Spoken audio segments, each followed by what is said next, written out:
J'invite tout de suite le doyen Frédéric Bouchard à prendre la parole et donner suite à cette discussion. Tu n'étais pas là, mais je pense que tu as bien senti, n'est-ce pas? Qu'est-ce qui se passe ici?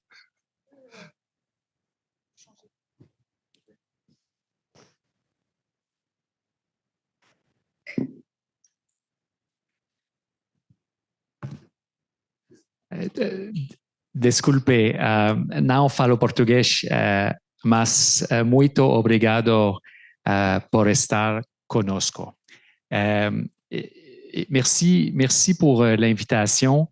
Et en fait, juste quand on m'a demandé de participer et j'ai accepté immédiatement, en fait, le thème de la diplomatie scientifique se faisait dans un autre horizon. Et probablement que c'est un thème qui anime beaucoup des réflexions dans les derniers jours, étant donné, oui, ce qui se passe au sud de la frontière du Canada, au nord du Brésil, mais ailleurs dans le monde, il reste qu'il y a plusieurs pays où il y a une remise en question de diverses manières du rôle des experts, des institutions scientifiques et des institutions de la société civile qui soutiennent les efforts diplomatiques.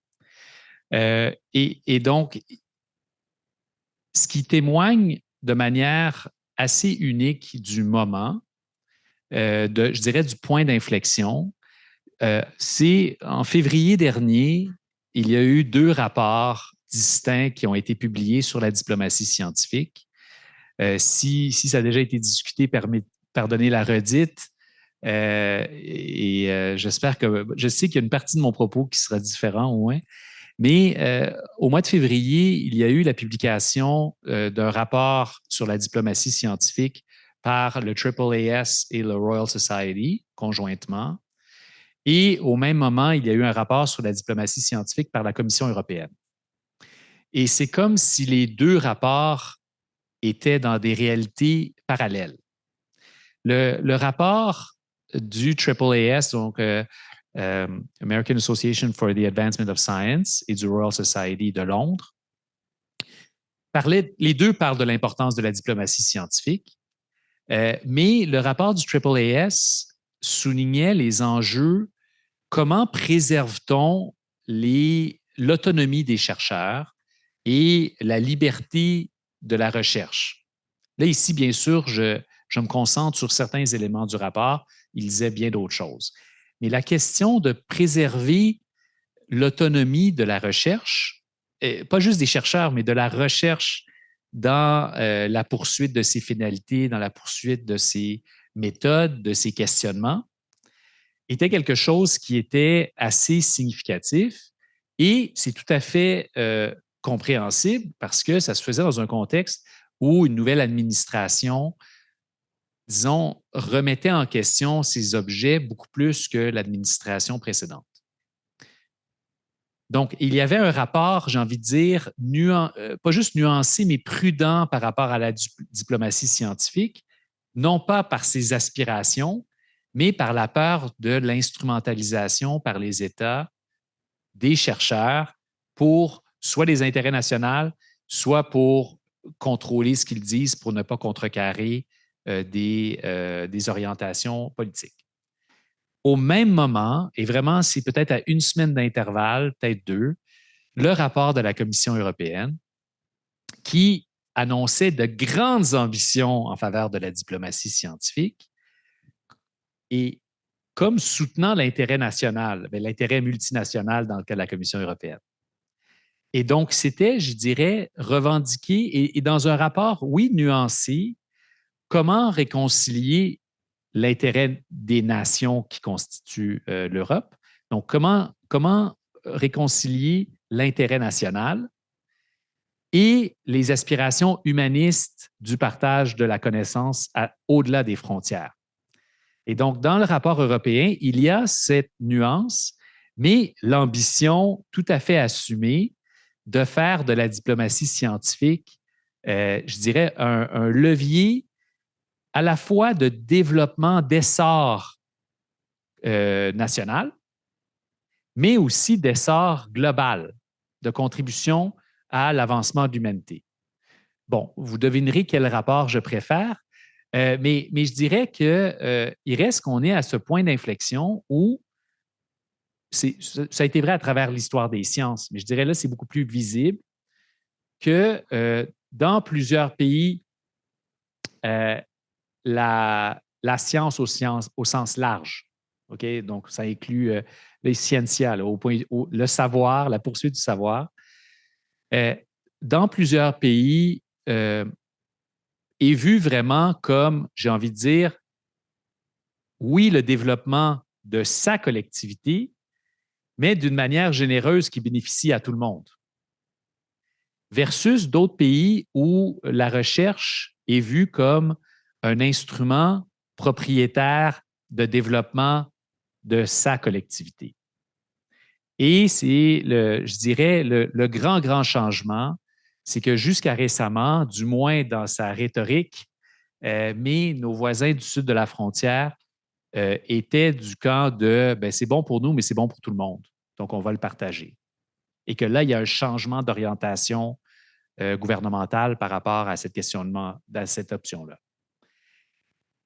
Mais la prudence du AAAS reste de mise même au-delà de l'administration actuelle au sud de la frontière. C'est une position complexe pour la communauté de la recherche. Comment préserver l'autonomie qui rend possible les découvertes vraiment de la plus grande avant-garde, tout en soutenant les communautés qui rendent notre action possible? Et je dirais que c'est un équilibre qui est tout à fait atteignable, mais qui n'est pas banal. Je suis doyen de la Faculté des arts et des sciences. J'aime absolument tous mes professeurs égaux, surtout certaines sociologues dans cette salle. Non, là, mais je dirais, le professeur comme chercheur, parce qu'il y a plein de chercheurs qui ne sont pas professeurs, mais le professeur-chercheur chérit son autonomie. Mais des fois, d'une manière, j'ai envie de dire, presque fétichisée.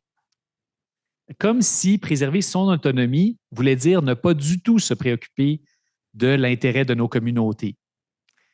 C'est une erreur, c'est excessif. En même temps, il faut être prudent à l'instrumentalisation des chercheurs tout le temps à des finalités qui seraient déterminées à l'extérieur de la communauté de la recherche. L'équilibre, je le répète, est tout à fait atteignable. D'accord? J'ai participé à un comité d'experts qui s'est penché sur le financement de la recherche au Canada et nous nous posions la question, il faut plus de recherche libre ou non orientée, mais c'est tout à fait légitime aussi qu'il y ait aussi de la recherche qui corresponde à des besoins déterminés par les gouvernements, par les collectivités. Pour que ça fonctionne, il faut qu'il y ait plus de ressources mises à la contribution de la recherche pour pouvoir mener à la fois la recherche non orientée et la recherche orientée en fonction de mission. Comment relier ça à la diplomatie scientifique en particulier? En particulier pour les enjeux globaux comme les changements climatiques ou des enjeux de santé publique globale. Et je dirais, ici, il y a un indice de l'approche, en fait, et je ne suis pas expert sur la question, mais en fait, peut être trouvé au Brésil. Et donc, je pense à la plateforme Cielo, qui est une plateforme de diffusion savante en libre accès du Brésil, mais qui est vraiment un chef de file mondial en libre accès. D'accord? Et donc là, on voit, le Québec et le Canada ont une belle histoire ou un projet de plus petite ampleur, mais dont les ambitions sont encore plus grandes, je vous rassure. Je parle de la plateforme Érudit, mais qui a été soutenue par les différents paliers de gouvernement pour faciliter le libre accès de la connaissance. Dans les deux cas, à la fois au Brésil et au début, c'était au Québec et ensuite un soutien canadien, dans les deux cas, c'était un enjeu d'intérêt national. Donc, Cielo se posait la question, si nous ne soutenons pas la science en portugais, bien, nos chercheurs ne trouveront pas les moyens, non seulement les moyens de contribuer, de s'inscrire dans la science mondiale, mais en plus, c'est que nos collectivités n'auront pas accès à la connaissance dans leur langue. Mais il l'offrait au monde. Donc, Cielo s'inscrit dans une tendance mondiale qu'on appelle le libre accès diamant. Je n'entrerai pas dans les détails, mais l'idée, c'est que ça ne coûte rien à la fois pour le lecteur et pour l'auteur. D'accord? Donc, ça coûte quelque chose, mais c'est pris en charge.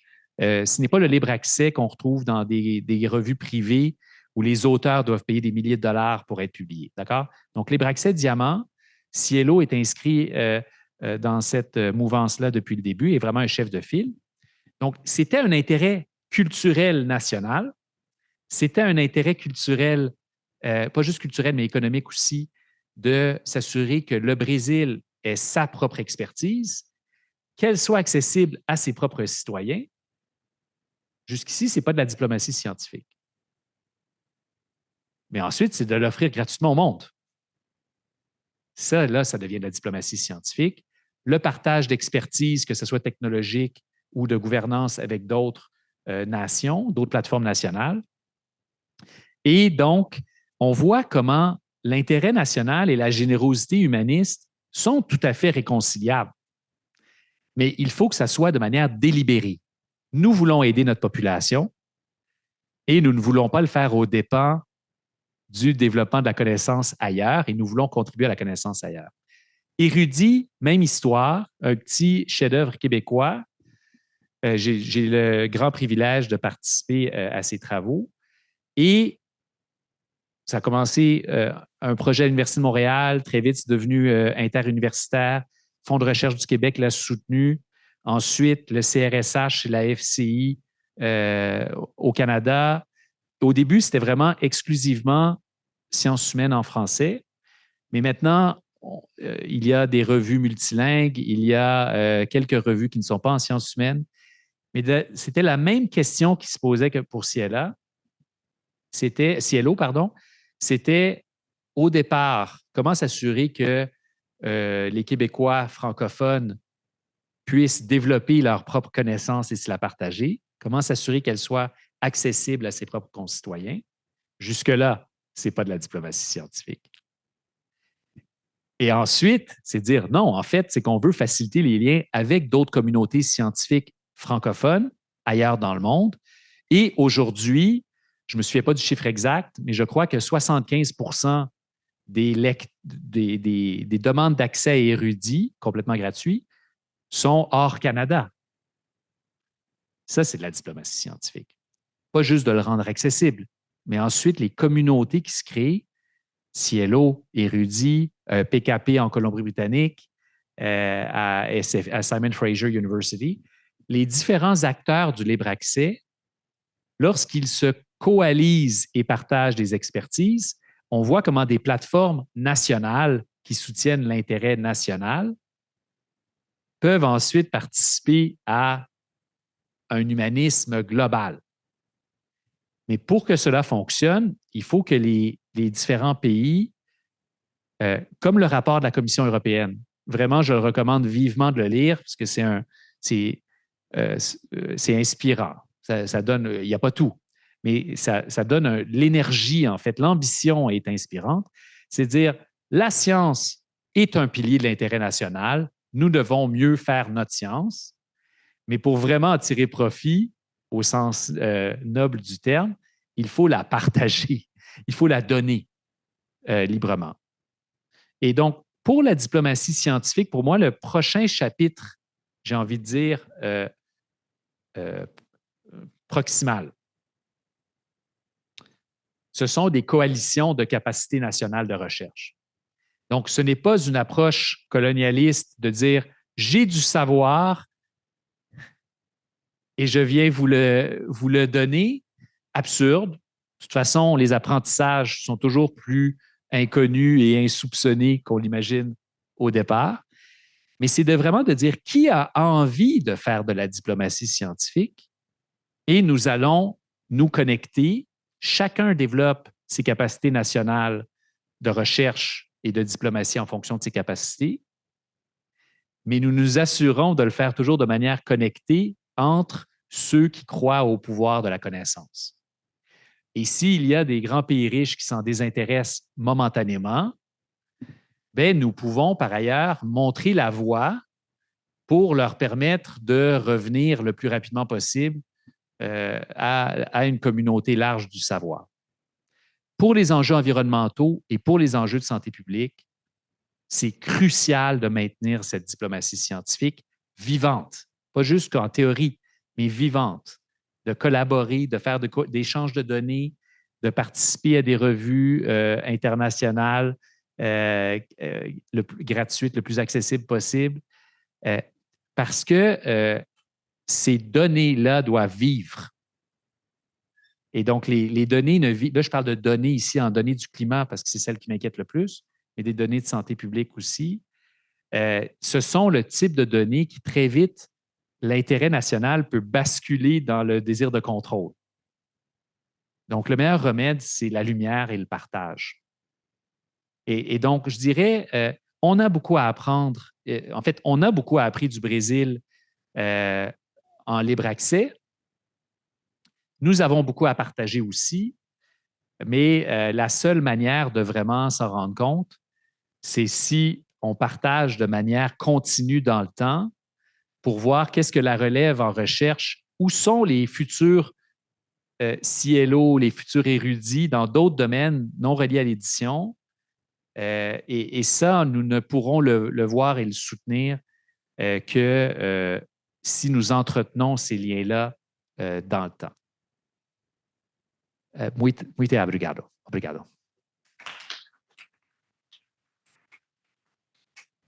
J'arrête là pour surtout, s'il y a des commentaires, questions, je ne pense pas que c'est pertinent, mais s'il y a des commentaires ou que si je me suis trompé par rapport aux vertus de Cielo, vous pouvez le dire aussi. Et ça, je serais sceptique. Michel. Merci beaucoup, Fred. Oui, merci. Merci, Frédéric, pour ces propos et les relations que tu as fait par rapport, entre autres, aux 2 pièces qui ont été déposées au mois de février là, sur l'état des connaissances sur la diplomatie scientifique. Mais je voulais juste faire un commentaire. Alexandre G, qui n'est plus ici, Amabili et moi, on s'est réunis il y a 2 ans parce qu'il y a eu un appel du AAAS pour dire vous êtes invités à proposer des papiers assez courts qui fait état de qu'est-ce qui a changé depuis 15 ans sur la planète en matière de géopolitique et de sciences, qui fait que des pans de notre rapport il y a 15 ans, aujourd'hui, sont soit dépassés ou il y a eu des zones grises qu'on n'a pas éclairées, etc., etc. Et on a fait une petite réflexion, puis on s'est juste dit, mais il y a 2 choses qui sont complètement absentes de ce type de discussion-là. Il y a la remise en question du régime westphalien des affaires étrangères et de la souveraineté des nations en matière de relations internationales. Et on donnait l'exemple du Québec, qui a plusieurs postes à l'étranger, qui a une grande politique pratique de relations internationales, et entre autres, où la science et l'innovation est une responsabilité partagée entre le gouvernement fédéral, le gouvernement du Québec, et où l'enseignement supérieur est d'une juridiction qui est provinciale. Donc, ce n'est pas vrai que les 193 pays des Nations unies fonctionnent de la même façon et que la diplomatie scientifique se fait de la même façon. La deuxième chose qu'on a amenée sur la table, c'était la diversité linguistique en sciences. Donc, c'est sûr que la langue anglaise sera toujours la langue de communication. Par contre, derrière la langue qui est un véhicule, se cache, comme tu l'as aussi bien dit, toute la question de la culture, de l'histoire, des repères, des valeurs, des principes, etc. Et ça se transmet à la fois dans l'univers de la science, mais aussi dans l'éducation, etc. Et on disait, ben, pourquoi est-ce que, puis on travaillait avec l'Agence universelle de la francophonie à l'époque, avec Pierre Bruno d'ailleurs, et on disait, pourquoi est-ce que la question de la diversité linguistique est absente de la question de la diplomatie scientifique? On a reçu une réponse polie pour dire écoutez, c'est intéressant, mais on ne retiendra pas vos propositions.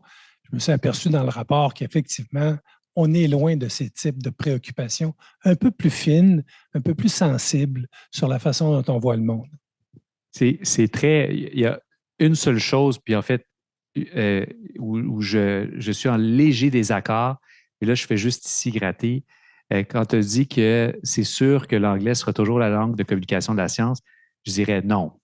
Moi, je commencerais par ça, mais je veux dire, c'est un truisme, là, mais il y a les premiers papiers d'Einstein étaient en allemand. Il n'y a pas si longtemps, il y avait une grande diversité linguistique en sciences et tout le monde s'en accommodait. Donc, il y avait des gens à Oxford et Cambridge qui lisaient des papiers en allemand, en français. Il y avait des chercheurs français qui lisaient des papiers en italien, en russe. Il y avait donc, en fait, il y a eu des langues, bien sûr, des lingua franca. Il y en a eu à travers l'histoire, là. À un moment donné, c'était plus le français, à un moment donné, c'était plus le latin, ça a été l'allemand. Donc, il y a un phénomène sociologique. C'est certain que l'anglais a des propriétés, puis que la technologie le facilite, de stabilité en termes de langue usuelle d'échange métalinguistique, je veux dire comme ça. Toutefois, moi, je mettrais, puis peut-être que c'est de l'angélisme de ma part, OK? Je suis en tout cas, peut-être que c'est un optimisme exagéré, mais j'ai l'impression que puis c'est pas juste la traduction automatisée, okay, quoi que ça va le faciliter ou ça va le décomplexer. Je crois qu'il y a plusieurs raisons qui augmentent la valeur de faire de la science dans sa langue locale. Et entre autres, je prends, puis je ne le dis pas juste parce que c'est une amie, le fait que l'Université de Montréal s'intéresse aux partenariats communautaires, il y a 10 ans, ça aurait été un ovni total. J'aime beaucoup l'Université de Montréal, là, mais je veux dire, sur plusieurs choses, nous n'avons pas toujours été à l'avant-garde. On va le dire de manière charitable, d'accord? Mais il y a des changements sociologiques qui se traduisent par des changements institutionnels où la valeur de la recherche change. Si la valeur de la recherche, ce sont juste mes pairs, là je parle comme professeur-chercheur, si ce sont juste mes pairs internationaux, bien, les publications d'un certain type sont les seules qui sont valorisées. Et donc, de facto, bien, je veux augmenter la probabilité que ce que je fais ait beaucoup de capital symbolique. Donc, je le fais exclusivement en anglais. Mais lorsque les organismes subventionnaires, par exemple, commencent à soutenir, à encourager la mobilisation de connaissances, par exemple, on l'a vu, le CRSH, ça a été révolutionnaire. Bon, le FRQ le faisait un peu avant, c'était moins connu, ça c'est autre chose. Mais il reste que quand on a commencé à soutenir et encourager ça, bien là, il y a d'autres productions qui commençaient à avoir de la valeur. Pour la plupart des professeurs, le capital symbolique traditionnel, convenu, reste dominant, puis c'est correct, mais il y a d'autres formes de capital symbolique qui prennent de l'importance, même dans des universités qui étaient peut-être moins sensibles à ça au cours du temps. Donc, quand on valorise plus la mobilisation de connaissances, quand on valorise plus les partenariats communautaires, les partenariats avec des entreprises, avec des OBNL, avec des ministères, bien, la question de la pertinence de la contribution va être colorée différemment. Parce que là, nos pairs deviennent de plus en plus des partenaires. Et là, la langue unique perd un peu de son emprise, j'ai envie de dire, hégémonique en sciences. Donc, si moi, je commence à faire plus de publications en français parce que c'est plus reconnu et soutenu par les agences subventionnaires, bien, c'est beaucoup plus facile pour moi de trouver des partenaires au Maroc, en Algérie, en France, en Belgique, etc., en fonction de nos propres termes et intérêts communs. C'est beaucoup plus facile et prononcé en sciences humaines et sciences sociales parce que l'objet d'étude est souvent la communauté et donc sa réalité linguistique fait partie constitutive de ces phénomènes. Mais je crois que si on prend cette mouvance-là avant l'intelligence artificielle et la traduction automatisée, mais qui encourage une diversité de partenaires et de projet et d'impact, qu'on met en même temps des facilités technologiques qui permettent qui baissent la barrière d'accès, en fait, à la participation au partage, je crois qu'on va avoir une diversification des activités scientifiques dans diverses langues. Et ce qui facilite la diplomatie scientifique dans diverses langues. Et c'est... Mais là, je fais peut-être en fait, je sais que j'ai raison. J'ai peut-être tort sur le rythme. Mais je crois que c'est inéluctable. C'est que je crois que la recherche devient de plus en plus importante pour les développements des sociétés. Et donc, les sociétés vont demander de plus en plus aux chercheurs. J'aimais tout à l'heure, M. Lemire disait, bon, les profs n'aiment pas ça quand je dis ça, mais il faut utiliser moins de jargon. Mais c'est encore pire quand on ne parle même pas dans leur langue. Si on parle à un expert, puis l'expert, ce n'est pas juste qu'il y a du jargon, c'est, écoute, j'écris tout le temps en anglais, je ne sais pas les termes. Du jargon dans une autre langue, le citoyen qui s'intéresse à nous, ce qu'on lui dit, c'est « je ne m'intéresse pas à toi » ou « tu es trop bête pour comprendre ». Dans les deux cas, ce n'est pas positif. Donc, je crois vraiment en fait, il va y avoir une augmentation de la diversification. Il y a potentiel d'avoir une diversification des langues utilisées dans les communautés scientifiques et que ça va être dopé, accéléré par la traduction automatisée qui m'a permis tout à l'heure, ce n'était pas automatisé, c'était des êtres humains, mais la technologie a facilité que je puisse entendre un collègue au Brésil qui parlait en portugais. Puis, il y a une partie de mon oreille parce que je voulais apprendre, j'ai essayé d'apprendre le portugais un peu. OK? Ben vous comprenez, en tout cas, vous voyez les limites. Mais c'est facile? Parfait.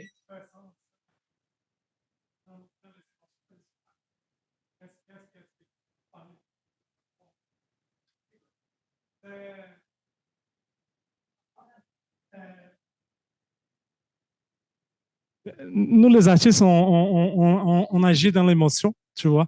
On pense que des fois, je comprends que cette diversité et que cette remise en question de la langue, moi, c'est arrivé peut-être un peu comme M. Lemire ou comme tout le monde dans cette salle, comme toi, on est pareil, tu vois.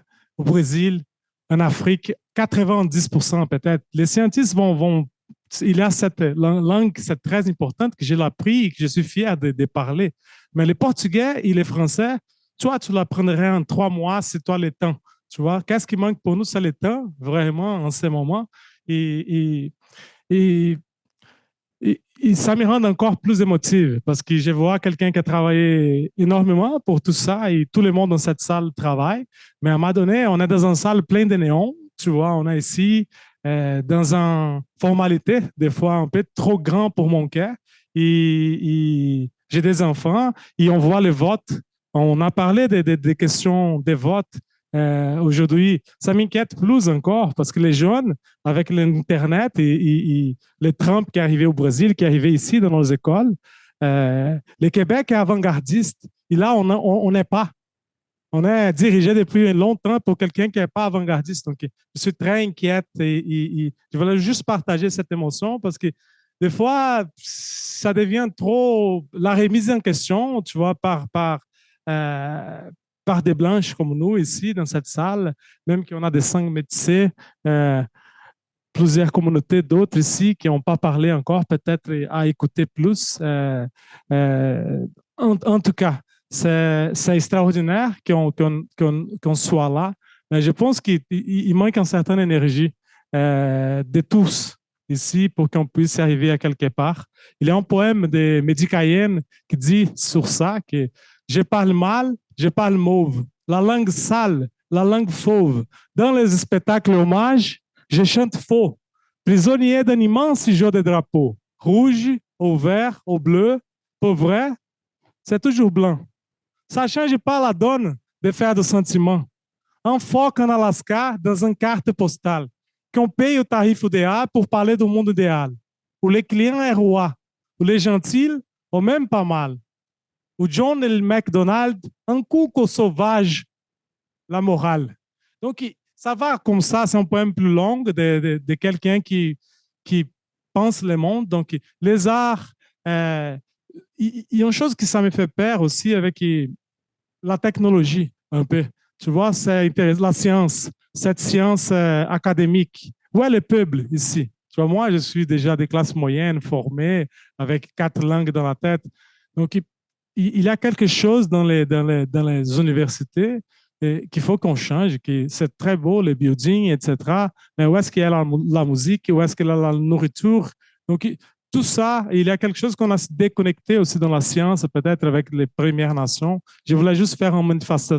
Ça peut être long si je continue. Oui, muito obrigado. Mais j'aimerais la référence du poème, s'il vous plaît. Mais après, si vous pouviez me l'envoyer, j'apprécierais. Merci.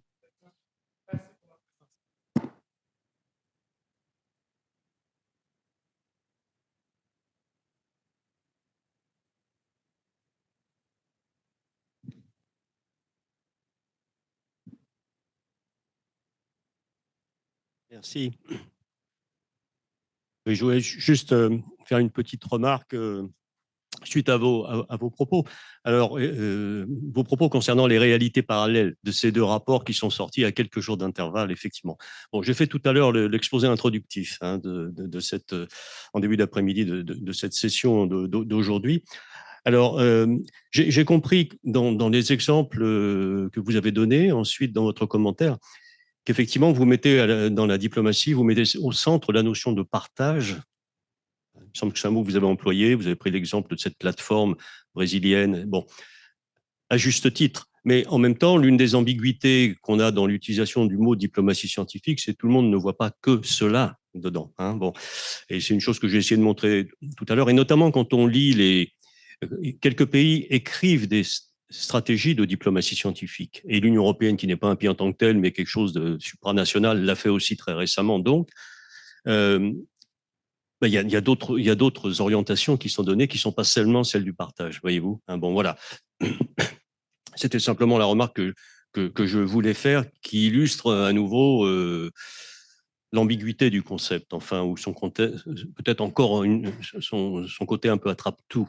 Voyez, malgré tout. C'est tout à fait. Puis je dirais tous ceux qui se penchent sur la diplomatie scientifique, puis veuillez pardonner mon absence lors de votre conférence.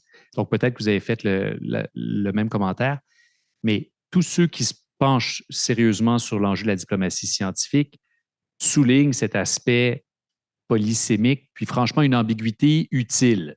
Oui. Mais là où moi je reste, je crois qu'il reste qu'il y a un fondement qui sous-tend un humanisme, même s'il y a des intérêts très transactionnels, c'est que une approche à la diplomatie scientifique qui dit, ben là, moi, je veux de l'influence ou je veux du pouvoir ou du contrôle ou je veux une entrée privilégiée chez tel partenaire. D'accord? Et ça, c'est pas bien ou mal, mais disons que c'est très intéressé. Et c'est assumé dans le rapport de la Commission européenne aussi. C'est dit de manière beaucoup plus, je dirais, positive, mais bon, c'est légitime.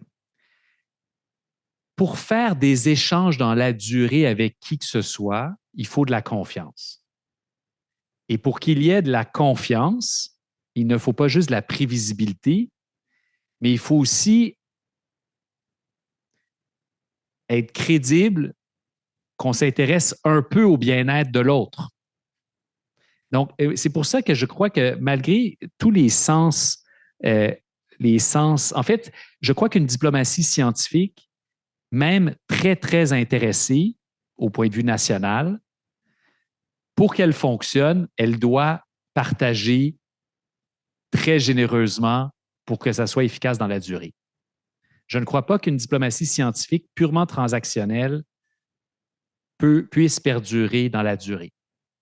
Parce que si on veut vraiment avoir une entrée privilégiée chez un partenaire, ce partenaire doit croire que son propre bien-être a une certaine valeur.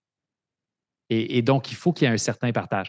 L'importance relative va varier énormément selon les différentes stratégies nationales ou infranationales de diplomatie scientifique. Mais il y a cette confusion des termes, mais même avec malgré les différentes lectures, en fait, je crois que c'est le plus... en fait, je crois que c'est impossible d'être efficace dans la durée sans une certaine générosité. Mais chez certains pays, c'est très limité, chez d'autres, c'est expansif. Et si je peux juste apporter un petit complément qui va dans le même sens, mais d'une autre manière, je pense qu'il est de l'intérêt national de n'importe quel pays de comprendre que défendre les intérêts communs, ça fait partie de l'intérêt national. Tout à fait. Tout à fait. C'est une façon de réconcilier, peut-être. Tout à fait. Mais ça suppose une vision de moyen terme ou de long terme, et pas d'immédiateté ou de transactionnel, comme vous l'avez indiqué. Tout à fait. C'est une nuance que je voulais apporter qui est importante. On peut avoir une approche intéressée, faire des alliances avec d'autres, mais travailler pour le bien commun. C'est vraiment ça qui est à la base, je dirais, de presque tout notre travail.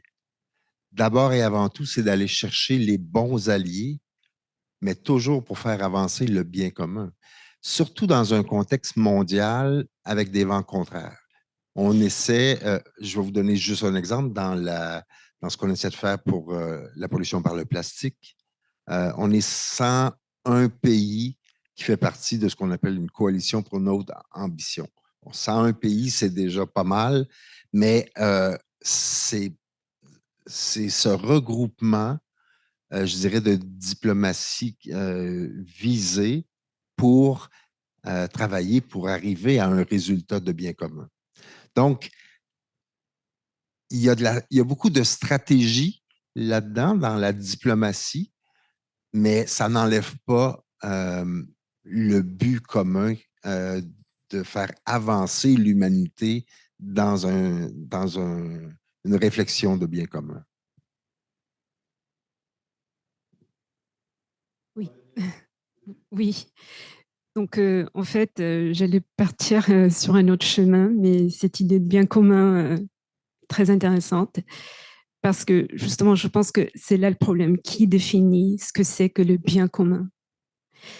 Et je trouve que souvent, quand on parle de diplomatie scientifique, c'est situé à l'intérieur de cadres nationaux ou multilatéraux, mais toujours dans un esprit d'impératifs politiques très spécifiques. Mais lorsqu'on parle de diplomatie scientifique et des sciences, on a tendance à situer la science à l'extérieur du cadre social et politique. C'est comme si la science n'était pas sujette aux impératifs nationaux comme ceux de l'innovation, ceux du progrès. Même dans ce que vous venez de dire, vous avez dit faire avancer l'humanité. Donc, on sait, et puis notamment à partir du processus de décolonisation que les peuples autochtones mènent dans ce qui est aujourd'hui le Canada depuis longtemps, que ces idées de faire avancer, de progrès et d'innovation, en fait, très, très liées à la science et à l'entreprise scientifique, en fait, on fait beaucoup, beaucoup de mal. Donc, je pense que ce sont là les tensions et les enjeux. Parce que même si on veut peut-être faire avancer une idée de diplomatie scientifique à partir de valeurs de partage, de bien commun, d'universalité, il y a toujours des acteurs dominants qui définissent ces concepts-là et à partir de quels paramètres. Je pense que même dans le panel précédent, on voyait qu'il y avait une tension là. Dans la présentation de Pedro Ivo, parce que clairement, beaucoup de pays qu'on considère comme étant en sous-développement, on leur demande d'atteindre certains objectifs climatiques alors qu'ils essayent en même temps de subvenir aux besoins de leur population et que des pays qui extraient par exemple les minéraux critiques de ces pays sont plutôt responsables d'un certain nombre de choses, ne prennent pas leurs responsabilités. Je sais qu'on est d'accord là-dessus, mais je pense que c'est là où se situe peut-être la tension, et puis aussi dans la manière où ces impératifs d'innovation et de progrès agissent de manière déterminante dans les instances nationales et multilatérales. Et puis, c'est comme si tous les efforts que vous faites dans le cadre de la lutte contre les changements climatiques, ça coexiste avec des impératifs d'innovation liés, par exemple, à l'exploitation des minéraux critiques. Et je voulais juste dire une petite chose. Diego, ce que tu as dit, très important. Je pense que quand on parle des diplomaties scientifiques, il faut peut-être ajouter aussi la diplomatie culturelle. Et là, il y a deux éléments qui vont de pair. Je viens de voir un film très intéressant qui parle justement d'à quel point c'est problématique d'utiliser la culture et la science au service de ce qu'on appelle diplomatie. Ça s'appelle Bande de son pour un coup d'État. Je le recommande vivement. Je pense que c'est un appel à la prudence important. Je pense que la manière qu'on approche la diplomatie scientifique aujourd'hui, on pourrait être très prudent par rapport à notre capacité à définir le bien commun. Bon, pour l'environnement, c'est un peu plus facile, mais disons qu'on ne savait pas du tout, disons que la définition du bien commun était inaccessible. D'accord? Une expérience de pensée. En fait, on peut quand même faire de la diplomatie scientifique en termes de partage. Et là, je vais le définir de manière caricaturale. Je ne sais pas tout, je peux apprendre quelque chose de l'autre et peut-être que moi, je peux lui apprendre quelque chose. Donc, une espèce de position d'humilité épistémologique. Je ne sais pas tout, je peux apprendre quelque chose en parlant à l'autre. C'est pour ça que les universités existent, là. Mais la diplomatie scientifique, c'est, disons, on le fait de manière au-delà des communautés. On peut faire de la diplomatie scientifique même si on ne s'entend pas sur c'est quoi le bien commun entre deux groupes. Même s'il y en a un qui a une définition, même si l'autre ne l'a pas. Ce que ça prend, par contre, c'est une posture d'humilité épistémologique. Je ne sais pas tout, je peux apprendre de l'autre.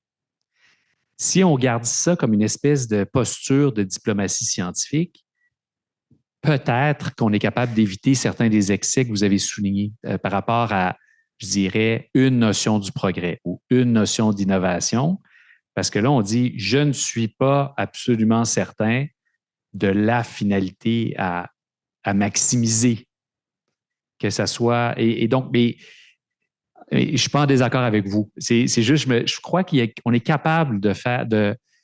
Il y a une approche intermédiaire dans la diplomatie scientifique qui est compatible avec une définition de bien commun qu'on pourrait adopter, mais qu'on pourrait interagir avec quelqu'un qui n'a pas la même notion de bien commun et qu'on n'a pas besoin de lui imposer.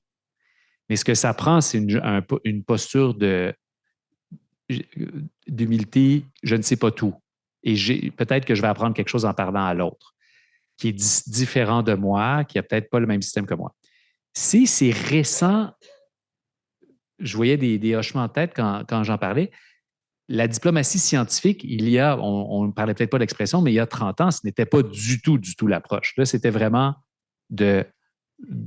d'offrir de manière paternaliste une connaissance. C'était l'anti-humilité. Et donc, mais c'est facile de le dire, mais comment on le fait, ça, c'est la partie difficile. Mais je crois que la posture, je regarde nos étudiants au doctorat, ils ne sont pas dans une posture de supériorité de connaissance par rapport à leur nièce, à leur frère, à leur sœur. Il y a une espèce de remise en question de l'autorité de connaissance qu'on voyait probablement beaucoup moins chez les doctorants il y a quelques générations. Donc, il y a un changement sociologique dans comment on voit la démarche de connaissance, non pas comme monter une échelle de supériorité, mais comme de diversification des choses qu'on sait et de ne pas présumer que parce que j'en ai plus diversifié ou plus que je suis meilleur que l'autre. Mais encore une fois, peut-être que je fais de l'angélisme. Si je peux juste rajouter quelque chose là-dessus, moi, juste pour revenir Nous, quand on négocie, il y a 196 pays, donc 196 cultures différentes. Et au niveau de la science, ça demande une très grande ouverture aussi. Je vais vous donner juste un exemple. Ça a pris 4 ans à la Colombie pour qu'on puisse inclure dans le texte final Mother Earth. Pour nous, ça n'a aucune signification. Je dirais même qu'en science, on regarde ça un petit peu de haut en disant, mais là, la mère nature, ça va, là. Mais pas pour les peuples autochtones. Pour eux, ça a une signification beaucoup plus importante que notre regard de scientifique peut poser. Je dirais le jugement de scientifique peut poser sur un truc qu'on appelle mère nature. Alors, ça demande une ouverture. En même temps, ça demande une rigueur. Parce que là, on peut rentrer à peu près n'importe quoi si on n'a pas cette rigueur-là. Mais ça demande de l'humilité parce que les cultures et le savoir autochtone fait partie inévitablement de la solution. Et je vous dirais qu'à l'ONU, s'il y a un endroit où il y a de la place pour ce savoir-là, c'est bien là. Mais voilà, vous voyez, c'est pas si évident de terminer une conversation comme celle que nous avons. Parce que j'ai mis une thèse que je dois demander l'autorisation pour qu'on puisse terminer partiellement la rencontre. Ça a été vraiment un moment aussi très fort, ta contribution pour venir ici et faire une sorte de synthèse. Parce que tu as touché à la thématique d'aujourd'hui et tu nous annonces celle qui va passer demain. Et d'ailleurs, je profite pour vous dire que demain, science ouverte, voilà la thématique. Catalysateur pour une diplomatie scientifique inclusive et multilingue. Vous voyez? Donc, Vincent Larivière, professeur en sciences de formation à l'UDM, ici avec nous, est titulaire de la chaire UNESCO sur les sciences ouvertes et vice-recteur associé à la planification stratégique et aux communications, va être avec nous. Notre compatriote Abel Packer, coordinateur de projet à la Fondation de l'Université fédérale de São Paulo, directeur du programme Cielo, donc que tu viens de parler, FAFESP, va être aussi avec nous. Et Élise Bergeron, voilà, directrice des opérations chez Erudite. Donc, demain, on va voir Amabili qui va faire l'animation. Elle est là, demain, c'est à toi, Amabili.